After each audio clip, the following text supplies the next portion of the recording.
Talagang urgent na balita mula sa gitnang silangan. Ang Estados Unidos ng Amerika at Israel ay kasalukuyang naglunsad ng dalawang sunod na alon ng mga air at missile strike laban sa Iran. Pinapaputukan ang mga pangunahing militar at administratibong pasilidad ng rehimen ng Ayatollah, lalo na sa kabisera, Tehran. Hinimok ni Donald Trump ang hukbong sandatahan ng Iran na sumuko at ibaba ang armas. Direkta niyang sinabi na ang Estados Unidos, ayon sa kanyang sinabi, ay nais sirain ang kanilang programang pangmisil at lipulin ang kanilang hukbong dagat. Mga kasapi ng Islamic Revolutionary Guard Corps, militar at pulis, ibaba ang armas o papatayin kayo. At sa parehong oras, may mga ulat na ang mga pag-atake mula sa Estados Unidos at Israel ay tumama na sa mga tirahan ng presidente ng Iran na si Masoud Pezeshkian at ng kanilang ayatollah na si Ali Khamenei. Ngunit lumagpas na ang digmaan sa mga hangganan. Ang Islamic Revolutionary Guard Corps ng Iran ay umaatake sa mga base militar ng Estados Unidos sa rehiyon at sa United Arab Emirates iniulat na may nasawi dahil sa pagharang ng Iranyanong misil. Sa kanyang pahayag, ipinahiwatig ni Donald Trump na magtatagal ng ilang araw ang yugtong ito ng digmaan hanggang sa mapatalsik ang rehimen ni Ayatollah Ali Khamenei. Nanawagan si Trump sa mga Iranian na manatili sa kanilang silungan, ngunit sa sandaling tumigil ang pambobomba, agad silang lumabas sa kalye at agawin ang kapangyarihan. Sa Israel, naghahanda sila laban sa posibleng atake ng Iran. Kasabay nito, dumarami sa internet ang mga video kung paano malayang inaatake ng mga Amerikano na Tomahawk missiles ang mga target sa gitna mismo ng Tehran, na nagpapakita ng lubos na kahinaan ng air defense ng Iran. Aminado ang White House na habang tuloy ang negosasyon sa nuclear deal, ilang buwan na ring sabay na naghahanda ng malawakang pag-atake kasama ang Israel. Ako si Alexi Pechi, pag-usapan natin ang paksang ito. Pero bago natin simulan ang episode na ito, hinihiling ko sa inyo na mag-subscribe sa channel na ito, mag-like at mag-iwan ng kahit anong komento para matulungan ang episode na ito na umangat sa platformang YouTube. Mag-subscribe na rin kayo sa aking Telegram channel, Pechi News, para una kayong makaalam ng bagong balita.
Kaya gaya ng nabanggit ko sa mga naunang episode, ang unang umatake sa Iran ay ang Israel. Sa episode na ito, susundan natin ng sunod-sunod ang buong pag-atake ngayong araw. Pero kung paiikliin, noong Sabado ng madaling araw, sabay na umatake ang Estados Unidos at Israel sa Iran matapos ang ilang buwang paghahanda. Plano ng mga Amerikano na ituloy ang kanilang pag-atake ng ilang araw. Tinawag ni Pangulong Donald Trump ng Estados Unidos ang kampanyang militar bilang katamtaman at nagpapatuloy at idinagdag na maaaring may mga buhay ng Amerikano na mawala dahil dito. Nanawagan si Trump ng pagpapalit ng rehimen at hinikayat ang mga Iranian na agawin ang pamahalaan. Inakusahan din niya ang Tehran sa muling pagsubok buhayin ang nuclear program matapos ang malalakas na pag-atake ng US noong nakaraang tag-init na aniyay sumira sa mga nuclear facility. Inanunsyo ng Iranian Islamic Revolutionary Guard Corps ang unang bugso ng malawakang pag-atake ng missile at drone laban sa Iran. At may mga ulat ng maraming pagsabog sa Dubai, gayon din sa Bahrain, United Arab Emirates at Qatar, kung saan matatagpuan ang mga base ng Amerika. Ngayon, himayin natin ng mas malalim ang mga kaganapang ito at ayusin ang mga ito ayon sa pagkakasunod-sunod ng mga pangyayari. Ayon sa Ministro ng Depensa ng Israel, si Israel Katz, noong Sabado ng madaling araw ay nagsagawa ang Israel ng tinatawag na preemptive strike laban sa Iran, kasabay ng pagdeklara ng state of emergency sa buong bansa. Inaasahan ngayon ng Israel ang mga ganting aksyon ng Iran gamit ang drone at ballistic missiles. Ang pag-atake ng Israel ay isinagawa kasama ang Estados Unidos at nakatuon sa ballistic missiles at rocket launcher ng Iran. Sa mga unang minuto ng pag-atake, ayon sa mga ulat ng mga pambansang ahensya ng balita na Fars at IRNA, may mga pagsabog na naitala sa mga lungsod ng Iran na Isfahan, Qom, Laristan, Karaja at Kermanshah, at sa Tabriz, pati na rin sa kabisera na Tehran. Bukod dito, inaatake ng Estados Unidos ang mga barko ng Islamic Revolutionary Guard Corps sa Golpo ng Oman, kung saan kamakailan lang sila nagsagawa ng ehersisyong militar kasama ang mga Ruso. Pagpasok ng Estados Unidos sa digmaan at pagsimula ng malawakang pag-atake sa Iran, sinabi ng kinatawan ng Amerika na ngayon ay nakatutok ang mga pag-atake sa mga target na militar. Pangunahing layunin ng mga pag-atake ang paglaban sa banta ng militar ng Iran at pagtatanggol sa tropang Amerikano. Formal na inilalarawan ang operasyon. Nagsagawa ang Estados Unidos ng hakbang para protektahan ang mga Amerikanong militar sa rehiyon. Ito mismo ang pinag-uusapan natin. Ibig sabihin, gusto ni Trump na ang Israel ang unang umatake sa Iran. Tiyak na Iran ang nagsimula ng pag-atake sa mga base ng Amerika bilang tugon, kaya hindi Estados Unidos ang unang umatake. Gumaganti sila para protektahan ang Amerikano. Kailangan ito para ipakita sa botante na depensa ang dahilan ng pag-atake. Kinumpirma ni Pangulong Donald Trump sa kanyang pahayag sa mga Amerikano kagabi na sinimulan na ng Estados Unidos ang kampanyang militar sa Iran. Narito ang kanyang sinabi. Layunin nating protektahan ang mga Amerikano sa pagtanggal ng mga agarang banta mula sa rehimen ng Iran, isang mabagsik at malupit na grupo. Direktang pinagbabantaan ng kanilang mga gawain ang Estados Unidos, mga sundalo, base sa ibang bansa at mga kaalyado natin sa buong mundo. Sa loob ng 47 taon, ang rehimen ng Iran ay sumisigaw ng kamatayan sa Amerika. Nagsimula ang walang katapusang kampanya ng pagdanak ng dugo at malawakang pagpatay laban sa Estados Unidos, mga sundalo natin, at inosenteng tao sa iba't ibang bansa. Sa loob ng 47 taon, ang rehimen ng Iran ay sumisigaw ng kamatayan sa Amerika at nagsimula ng walang katapusang kampanya ng pagdanak ng dugo at malawakang pagpatay na nakatuon sa Estados Unidos, sa ating mga sundalo at sa mga inosenteng tao sa maraming bansa. Сразу после этого обращения в Тегеранском районе Пастер, где Nagsimula ng walang katapusang kampanya at mga pagpatay na nakatuon.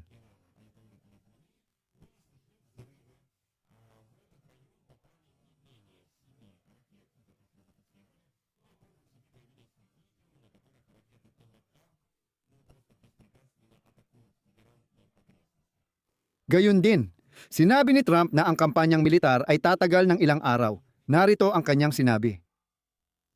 Patuloy na nagsasagawa ang sandatahang lakas ng Estados Unidos ng malalaking operasyon para pigilan ang banta ng brutal at radikal na diktadurya laban sa Amerika at sa pambansang seguridad. Balak naming sirain ang kanilang mga misil at gawing abo ang industriya ng paggawa nito. Tinanggihan nila ang anumang pagkakataong talikuran ang kanilang ambisyong nuklear. At hindi na natin ito kayang tiisin pa. Pero kasabay nito, nagbabala si Donald Trump na sa resulta ng kanyang operasyong militar sa teritoryo ng Iran, maaaring may mga Amerikanong mawalan ng buhay. At narito pa ang isa niyang pahayag. Ang rehimen ng Iran ay naglalayong pumatay. Maaaring mawala ang buhay ng matatapang na Amerikanong bayani. At maaari tayong magkaroon ng mga biktima. Madalas itong nangyayari sa digmaan. Hindi natin ito ginagawa para ngayon, kundi para sa hinaharap. Isa itong marangal na misyon. Ginawa ng Estados Unidos ang lahat upang bawasan ang panganib sa mga Amerikanong tauhan sa rehiyon.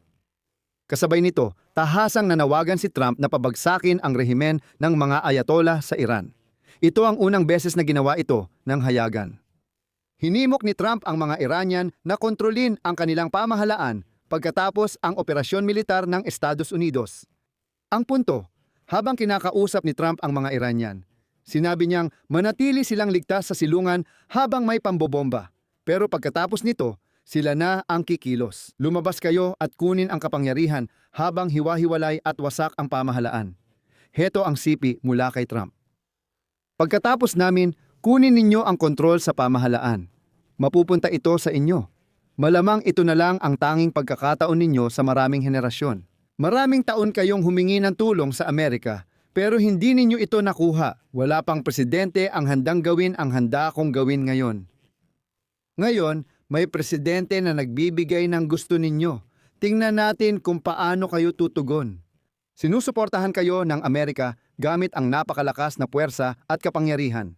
Ngayon na ang panahon para hawakan ninyo ang inyong kapalaran at tuklasin ang masagana at marilag na kinabukasan na malapit na. Ngayon na ang sandali para kumilos. Huwag ninyong palampasin ito. Dito muna ako titigil, pagpaumanhin ninyo at lilihis sandali. Sa mga komento sa ilalim ng aking mga episode, madalas ninyo akong pinupuna na gumagawa ako ng mga pamagat na di umano'y nililin lang kayo.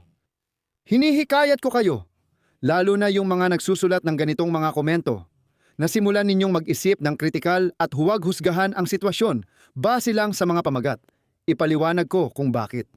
Dahil kahapon, Pebrero 27, maraming mga media outlet ang nag-uulat ng mga sinabi ng mga opisyal mula sa Iran at Oman. Tungkol sa di umano'y napakagandang kinalabasan ng negosasyon sa Geneva kasama ang mga Amerikano. Ipinahayag nila na sa susunod na Biyernes ay magkakaroon na ng panibagong round ng negosasyon at kung ano-ano pa. At kayo, habang binabasa ang mga headline na ito, ay nagsasabi sa akin sa mga komento na hindi magkakaroon ng digmaan. Ayan, sinabi na raw na naging matagumpay ang negosasyon. Sa episode ko, direkta kong sinabi ito. May pahayag ang mga Amerikano. Pero paano inilarawan ng mga Israeli ang negosasyon? Wala silang sinabi o paliwanag. Pawang Iranian at Omani, tagapamagitan ang nagbigay ng positibong komento. Ayan. At sa aking nakaraang episode kahapon kung saan nagsulat din kayo na si Pechi, muli raw ay hindi tama ang mga headline na isinulat ko. Kaya nga, doon ay sinabi ko sa inyo na ang Amerika ay naghahanda para sa digmaan sa mga susunod na oras, hindi para sa negosasyon. Ipinunto ko na ipinatawag ni Trump ang dalawang pinakamataas na heneral ng Amerika para mag-ulat sa kahandaan ng hukbo para sa digmaan.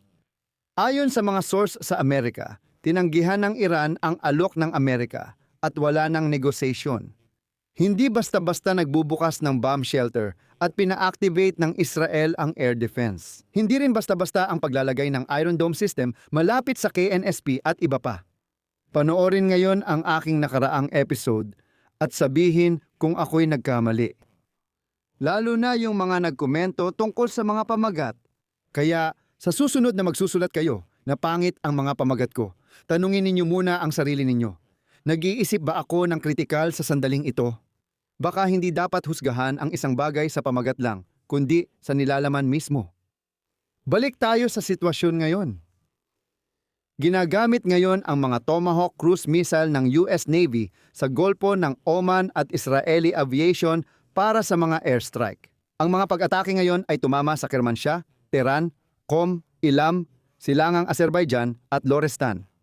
Maraming nagsusulat ngayon tungkol sa tangkang pagpatay sa mga pinunong militar at politikal ng Iran, kabilang sina Presidente Pezeshkian, mga lider ng IRGC, mga pinuno ng intelligence, pati si Rahbar Ali Khamenei at kanyang mga tagapayo. Pero wala pang opisyal o publikong impormasyon tungkol dito. Ayon sa Iranian media, ilang minuto na ang nakalipas. Buhay si Presidente Masoud Pezeshkian at nasa ligtas na lugar si Ayatollah o Rahbar. Ibig sabihin, oo, totoong may naganap na pag-atake sa kanilang mga tirahan, pero sila ay nakaligtas.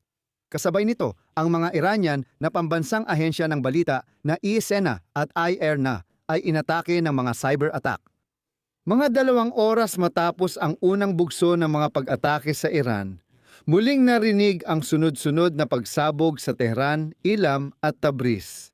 Sa Israel, sinabi nilang may mga rocket na pinakawalan sa kanila at ang ilan ay pinabagsak sa himpapawid ng Jordan. May mga pagsabog na narinig sa mga lugar ng Tel Aviv at Haifa. May mga ulat din na tila may alarma sa mga pasilidad ng hukbong dagat ng Estados Unidos sa Bahrain. May racket na nasabat sa Qatar at may ulat ng pag-atake sa mga base ng Amerika sa rehiyon. Kumpirmadong umatake ang Iran sa base ng US Navy sa Bahrain. Naitala rin ang rocket attack sa US military bases sa Emirates. May mga ulat ng mga pagsabog sa paligid ng base militar ng Al Dhafra at Abu Dhabi. Sarado ang himpapawid sa ibabaw ng Emirates, gayon din sa buong rehiyon ng Persian Gulf sa ngayon. Kaya naman, nakumpirma ang mga pag-atake o pagtama ng mga misil sa mga pasilidad militar ng US sa Qatar, Bahrain at United Arab Emirates. Ito nga pala ang pinakamalaking base militar. Noong 12 araw na digmaan, noong 2025, ang tanging tinamaan ay ang Al Udeid Air Base sa Qatar. Sa Emirates ngayon ay may ulat na ng unang biktima. Ayon sa ulat ng Fars News Agency na may sanggunian sa core ng tagapagtanggol ng Islamikong Revolusyon, ang mga Iranian na pag-atake ng missile ay isinagawa sa mga airbase ng Al Udeid sa Qatar, Al Salem sa Kuwait, Al Dhafra sa Emirates, at sa base ng ikalimang fleet ng US sa Bahrain. Kalaunan, naging malinaw kung bakit nanawagan ang Estados Unidos para sa kaligtasan ng kanilang mga mamamayan hindi lang sa Iran at Israel, kundi pati rin sa Iraq. Iniulat ang pagsabog sa punong tanggapan ng Maka-Iran na puwersa ng mobilisasyong popular sa Timog Baghdad, Iraq. 2 tao ang namatay, 3 ang sugatan, at ito ay inaasahan na dahil susubukan ng Israel at Estados Unidos na inyutralisa ang mga Maka-Iran na kaalyado sa rehiyon bago pa man sila makisali rin sa digmaan. Ayan, ang mga Iranian ay naglunsad ng mga pag-atake sa base militar ng Estados Unidos sa Erbil na nasa Iraqi Kurdistan. Nagsalita rin ang punong ministro ng Israel, si Netanyahu. Nanawagan siya sa lahat ng antas ng mamamayang Iranian na ibagsak ang paghahari ng tiranya at magtatag ng isang malaya at mapayapang Iran. Sinabi niya, at ito ang kanyang sinabi. Ang ating magkasanib na pagkilos ay magbibigay daan sa matapang na mamamayang Iranian na kontrolin ang kanilang kapalaran. Sa madaling salita, ang diwa ng digmaan ay pagpapalit ng rehimen sa Iran. Parehong Israel at Amerika ay nagsabing tatagal ng minimum na ilang araw ang digmaan. Tinawag ni Amerikanong Senador Lindsey Graham, kaalyado ni Donald Trump at matagal nang nananawagan ng digmaan kontra Iran, ang operasyon ng Amerika at Israel na kinakailangan at matagal nang makatarungan. Narito ang kanyang pahayag. Malapit na ang wakas ng pinakamalaking estado na taga-suporta ng terorismo. Pagpalain nawa ng Diyos si Pangulong Trump, mga sundalo at kaalyado natin sa Israel. Kalayaan para sa nagdurusang Iranian. Matagal nang makatarungan at kailangan ang operasyong ito. Gusto ko ring sabihin na sa White House, naghanda sila ng panibagong dahilan para simulan ang digmaan para sa sarili nila. Dahil kamakailan lang, sa esensya, tinanggap ng kagawaran ng Estado ng US ang ganitong paninindigan na kinikilala ang Iran bilang isang estadong taga-suporta. Hindi ko maalala ang eksaktong salita, pero ibig sabihin nito ay kinukuha ng Iran ang mga tao bilang bihag o inaaresto, tulad ng ginagawa ng mga Ruso. Pagkatapos, ginagamit nila ang bihag sa diplomasya. Ayan, ibig sabihin, ito ay isang napakabigat na paglabag sa internasyonal na batas. Ayon sa sandatahang lakas ng Israel, bago ang kampanya ng pag-atake ng Estados Unidos at Israel laban sa Iran, ilang buwan ng masinsin at magkatuwang na pagpaplano ang isinagawa. Ayon sa CP, layunin ng kampanya na ganap na pahinain ang rehimeng Iranian at alisin ang mga banta sa pag-iral ng Israel. Sinabi rin ng sandatahang lakas ng Iran na matapos ang pag-atake sa mga lungsod nila, magbibigay sila ng makasaysayang leksyon sa Israel at Estados Unidos. Tulad ng aming naipahayag na anumang base sa rehiyon na tumutulong sa Israel ay magiging target ng banal na Islamikong Republika at ng aming sandatahang lakas at hindi kami magdadalawang isip. Sa kabuuan, malinaw na nagsisimula pa lang ang digmaan at magtatagal ito ng matagal dahil napaka-ambisyoso na ng mga layunin na inihayag. Ang pagpapatalsik sa rehimen ng mga ayatola ay seryosong pahayag kaya kailangang panindigan ito ni na Donald Trump at ng Israel. Tingnan natin kung paano tutugon ang mamamayang Iranian sa lahat ng ito. Kaya dito muna ako hihinto. Ilagay ninyo ang inyong opinyon at mga konklusyon sa mga komento sa ilalim ng episode na ito. Mag-subscribe kayo sa channel para hindi ninyo ma-miss ang mga bagong episode. Pindutin ninyo ang kampanilya at huwag kalimutang mag-like. Mga kaibigan, kung naging kawili-wili at kapaki-pakinabang ang episode na ito, Suportahan po ninyo ang YouTube channel na ito sa pamamagitan ng donasyon o sponsorship subscription. Sa pamamagitan ng mga link at detalye sa deskripsyon ng video na ito o gamit ang QR code na nasa inyong mga screen. Iyon lang po. Mag-ingat kayo. Paalam sa inyo lahat.